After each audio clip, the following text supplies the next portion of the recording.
What's up, Locker? Hey, boys, happy holidays. This is awesome. Yeah, Merry Christmas, buddy. It's Yeah. that time of year. It is.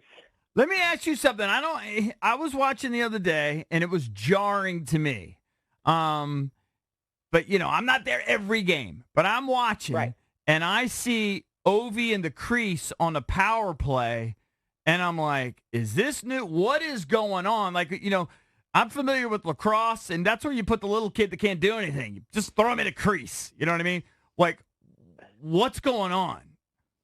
Well, they're trying to change all around the power play because, as you guys know, I mean, it wasn't operating very well. Recently, though, there's been an uptick, and there's been an uptick because they've changed their looks. Okay. And the last 5 or 6 games, they're right up there at 17 or 18%. Not where they want to be yet, guys, because the power play often is an engine that runs the 5-on-5, and the 5-on-5 is often the engine that runs the power play. So you need both of these going, or one of them to jumpstart the other. Mm-hmm. So when you're not scoring a lot 5-on-5, you need the power play. Okay, so the Caps have been so pushed into the systems that they've had in the past with Ovi's office, everybody set up.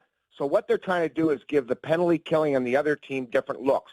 Right. Now, Ovi, you've got to understand, Ovi's got unbelievable world-class hands, as we know. Right. So for deflections, tips, size, screens, they can rotate them down there. They're not taking away a shot, guys. They want to just give another dimension. So is he designed to pop out, from that set? Yes.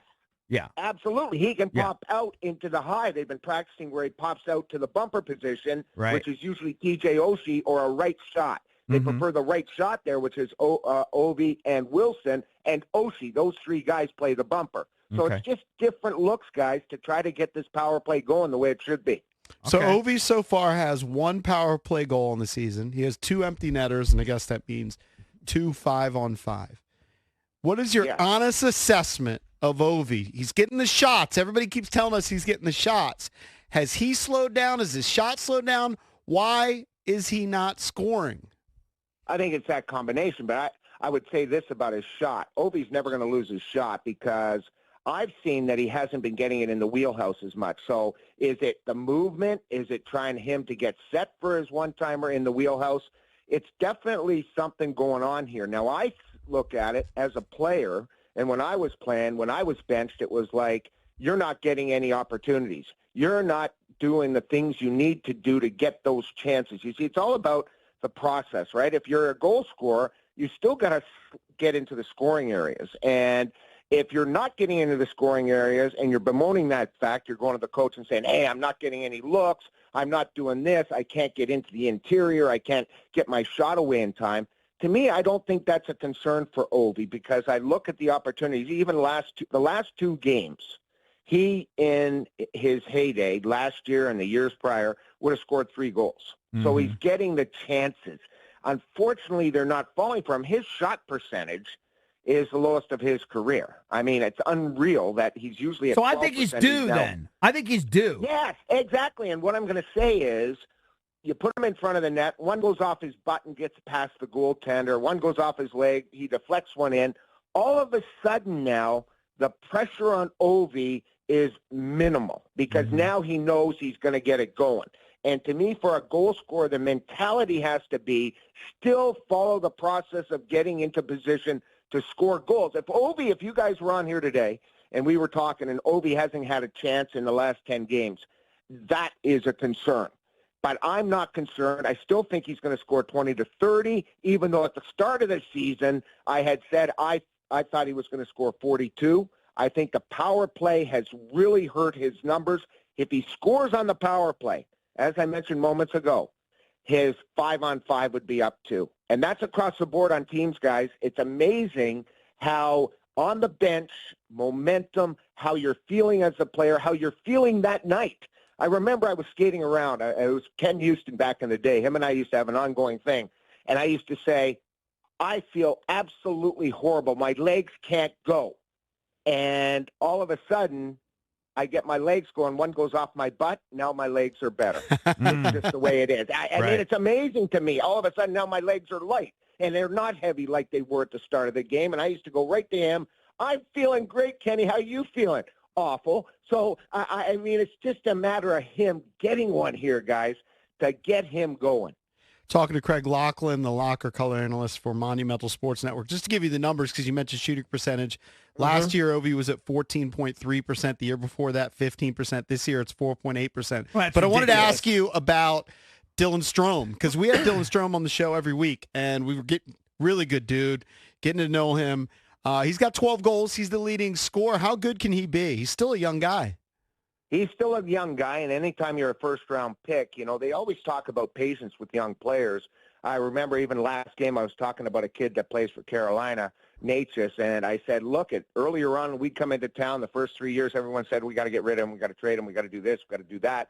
He's not producing, he's not developing. All of a sudden now he's one of their best players. So to me it's all about patience, and Dylan Strome in his years, if you look at it, first-round pick of Arizona, then he was quickly traded. He went to Chicago, had some decent numbers. Then they were in a rebuild situation. Now he gets moved.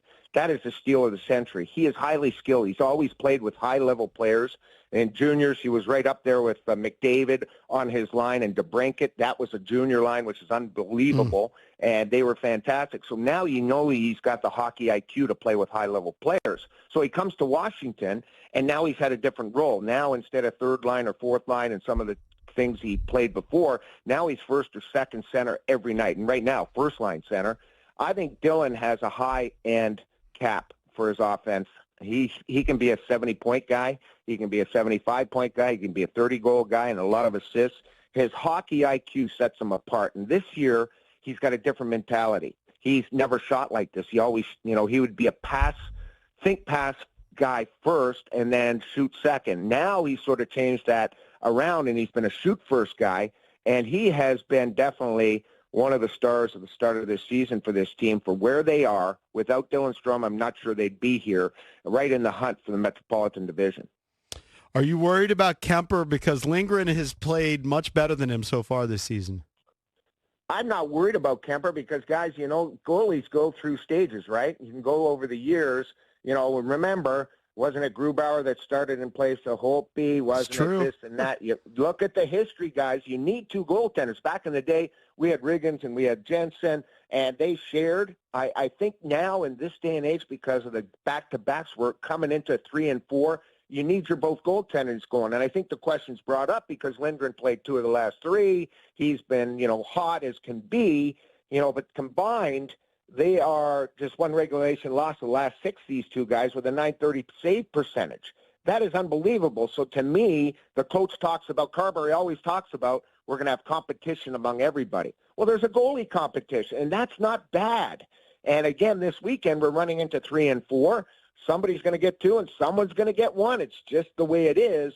But I'm really set with the goaltending. If they didn't have the goaltending, you can look at numbers all you want. You can look at save percentage all you want. If they hadn't had the goaltending that they've had this year, they would not be 15-9-4. The goaltenders have stole games for this teams, and now they're in the hunt and moving up in the Metro with 34 points. All right, Locker, good stuff. They take the Islanders on tomorrow. We'll be watching on the Monumental Sports Network. Thanks, pal. Happy holidays, fellas. Great talking to you all. All right, thank Happy you, holidays. buddy. Merry Christmas. Too, man. Thanks. Love the Locker.